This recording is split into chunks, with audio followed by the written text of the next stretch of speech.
Hello and welcome, ladies and gentlemen, to the RocketsCanBeLethal channel. I'm Andreas.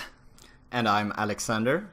And welcome to our very first YouTube video. Yay!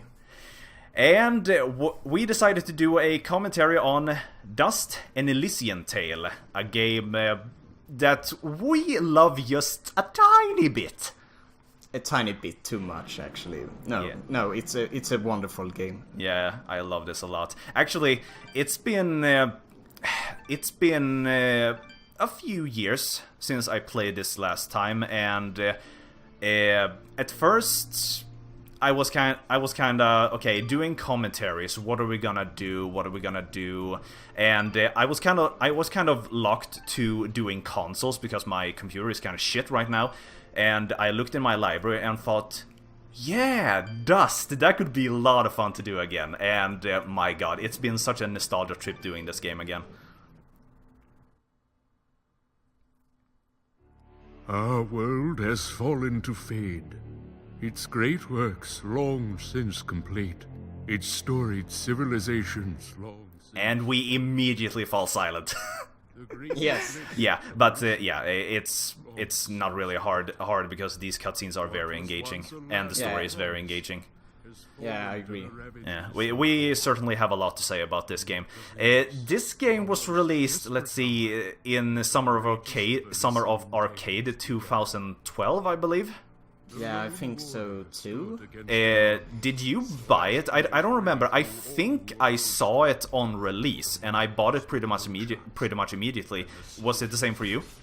No, I actually bought it after you recommended it, and I was like, okay, I'm gonna give it a try, and I suddenly fell in love with it the first second I played it. Which is kind of funny because you're not much of a platformer guy. Okay, this is not really a platformer, but this is not your typical kind of game.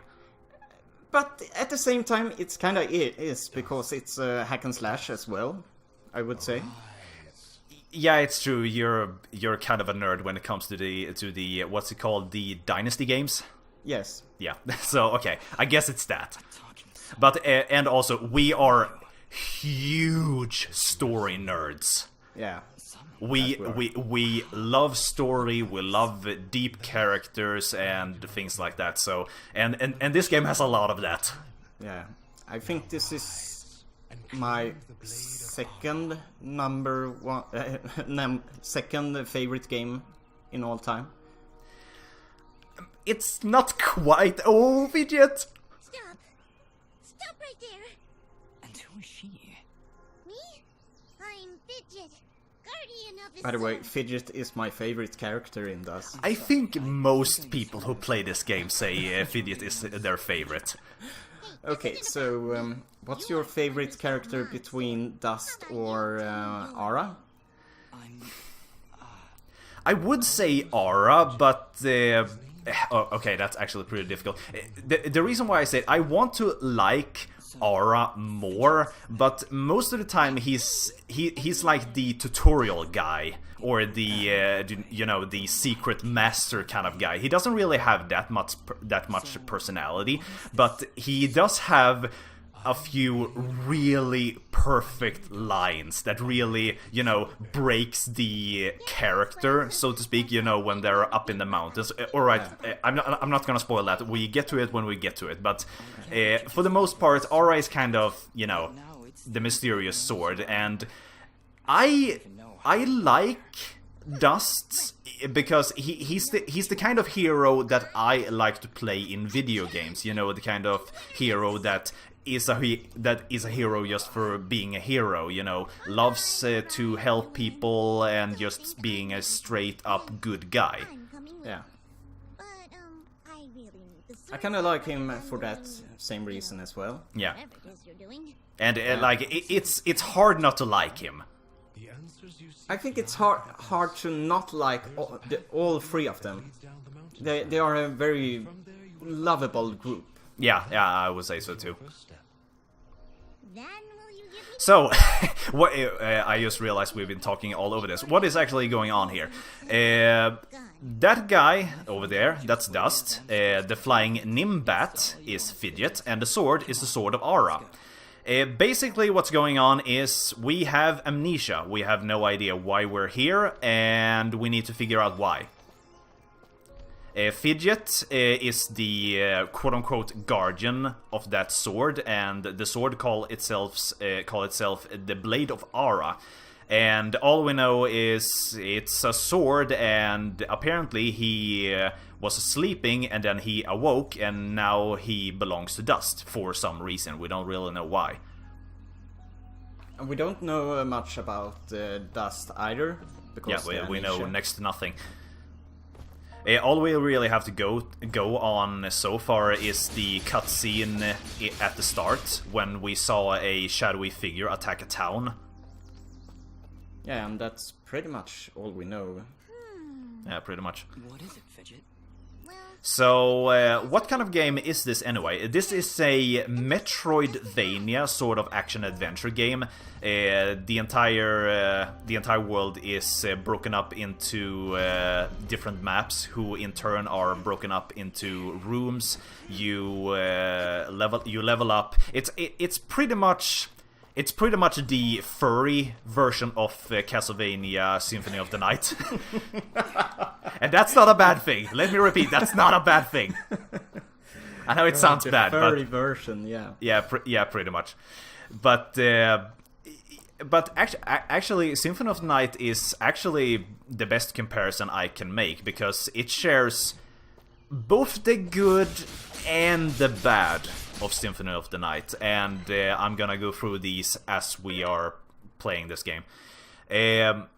But anyway, one of the first collectibles, this is a little while ago, but one of the first things we picked up was a key, and these are spread out all over the place, and there's also chests.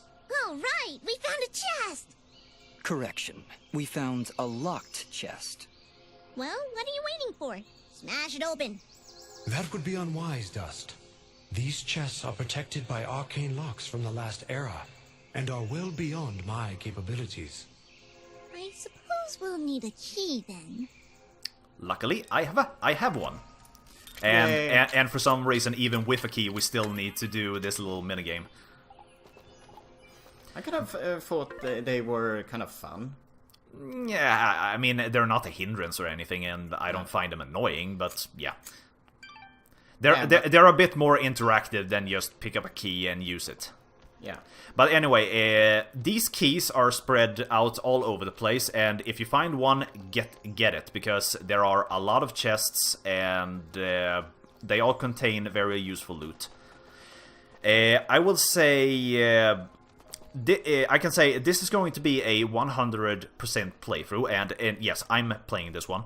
And I'm going to try, or I'm going, because this is post-recorded, I'm going to try again.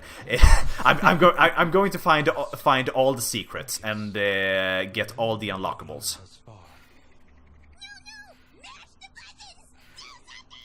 Chill out, idiot. And this is the first time we get a taste of combat. Nobody said anything about monsters. Strange. Where did I learn these skills? You wield the Blade of Ara, and with it, all the skills imbued therein. Not exactly, you liar. Monsters? Is that why I summoned you? To control this power? It is unlikely, Dust, that I would awaken from my slumber for such selfish reasons. There is a village beyond these woods. Speaking of the combat, I really like the combat. We won't really see the full potential of the combat until much later, but the combat is best. It's really hard to describe unless you play it yourself, but it's very... One of the high points of the combat is it's very free-flowing, the animation is smooth, and you don't have a lot of combos, but it's ridiculously easy to chain them all together. Yeah, it's it's fun late game when you're flying around like a tornado and Yeah, fidgets. I know exactly what move you're talking about. We don't have that just yet, but once we get it, like that move pretty much turns Dust into a torpedo pain. So our second encounter here. Yeah, and upon defeating monsters, you get experience, and they drop money and sometimes materials for you to use, because there is a crafting system in this game. And I'm going to talk more about materials and crafting later, but for now, let's just look at the combos. As you can see above us, you see the combos X, X, Y, Y. These are very simple combos. I think there is like below 10 combos in total, but like I said, it's very easy to chain them all together, and just watching it is actually kind of majestic. Yeah. In fact, this whole game is majestic. Yeah, it's so colorful and simple, but yet so fun and addictive. Yeah. Do you know what the crazy part is? No. All of the art assets, they are all hand-drawn. Ah, right. I think you told me that when I first played it. Yeah, I think so. Maybe. The thing is, it's kind of hard to believe, but this game was, with the exception of the voice acting. Wait. Here is another great upgrade. Listen to this. Hold here, Dust. You have unlocked a new ability. Bear witness to the dust storm. I like it. Hold Y to perform the It dust may storm. not look like much, Beware. but then we get Skilled this. as you may be, you cannot maintain the storm In for a second, long without wait. hurting yourself. Wait for it. In that case, maybe I can help. If you press B, I'll perform an attack so spectacularly awesome that it'll produce emotions you didn't even know existed. Please contain yourselves as I demonstrate.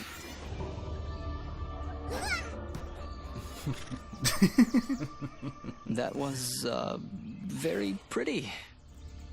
Well, maybe I'll just keep the rest of my repertoire to myself. I'm sorry, Fidget. I'm sure it'll come in handy somehow. Actually, Dust, between the three of us, this could be quite useful. The dust storm can manipulate Fidget's projectile into a more powerful attack. Observe.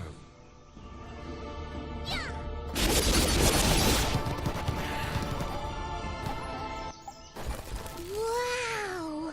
Oh, by the way, every time I use Just as a heads up, that is going to be your main source of damage in late game. Yeah, and it's insane. Yeah, it's actually broken.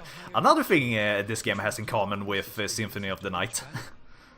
It's if you have ever first of all, Alex, have you played Symphony of the Night? No, I have never played it. Okay, let me just say this. Just like Dust, it's incredibly easy to break the game. Okay. Like, you can find some stupidly overpowered gear, and even just, you know, leveling up as normal and just walking through the game, it is so easy to achieve that point when you are just too powerful for the game to handle. And if you go out of your way, and I'm talking about Symphony of the Night, if you go out of your way to get some of the most rarest equipment in that game, you are basically unstoppable. There's nothing that can stop you. Ah, I see. And the same holds true to Dust, because Dust... I want to say this is a complaint, and it kind of is, because Dust gets very powerful very fast, and I'm gonna spoil this right now. By the end of the game, you don't need any of the late game equipment, because you're already too strong. But I kind of like sometimes when you are overpowered, because you feel like this invincible hero that cannot die, and does kind of feel like that character, and it suits him.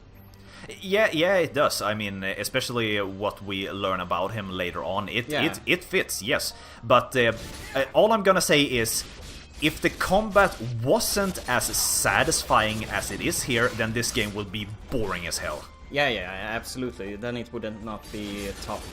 Because that's kind of what saves it in the end. The combat is the combat. What keeps it together is it's satisfying. Hey, you just leveled up. It's not hard in slightest, because it isn't. Like, every single boss does not pose a single threat to me. But part of the reason is because I'm really good at this game, but also because it's not very difficult. And we leveled up. Every time you level up, you get a skill gem, and you can increase one of 4 different stats. Your max health, your attack, defense, and fidget. And I'm maxing out fidget first because she is the real demigod in this game. If Dust didn't have fidget on his side, then this would be a lot harder. Yeah, it would have been a very different game actually. Yeah. Yeah, I certainly can't imagine this game without fidget. No, me neither. And here's a nice little what's it called? Wink to Castlevania, Mysterious Wall Chicken. Is it? Yeah, that's like the Castlevania reference. In the Castlevania series, every time you, or not every time, one of the secrets is you can hit certain walls and destroy them, and there are like these big chicken roasts that you can find and eat and get back health. And every time you break a wall in this game, you get a mysterious wall chicken. Then I learned something new today. Yeah, one of the most common food items in this game. Because there are a lot of unbreakable, because there are a lot of breakable walls, and you get a chicken every time. In terms of secrets, right now I'm picking up all the secrets that are in my way, but this is because of my playstyle. I'm not going to go out of my way to get all the treasures on the way, because just like in a typical Metroidvania fashion, a lot of these secrets are only unlockable once you get all of the utility upgrades, so I'm going to save all the cleanup for later. Not to be that guy, but we're kinda running out of time here, so we should, well, you know, do that stuff, you know? In next part? Yeah, the next part stuff. Sounds like a good idea. So, do you have anything to say to the audience before we end this video? Love you all. Bye. Bye!